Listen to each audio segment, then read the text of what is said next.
Deci ca să înțelegeți cam la ce nivel sunt oamenii ăștia și cam cum apreciază ei un social media și alte lucruri, da?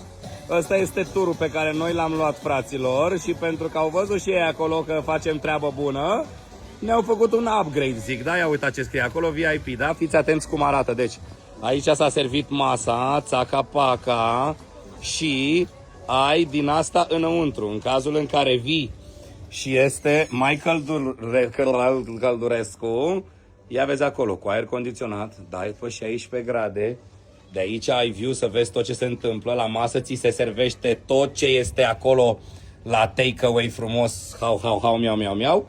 Aici poți să stai la șișa, mișa, pișa și alte lucruri. Și dacă tot vorbim de pișa, ce crezi? Ai și baie privată.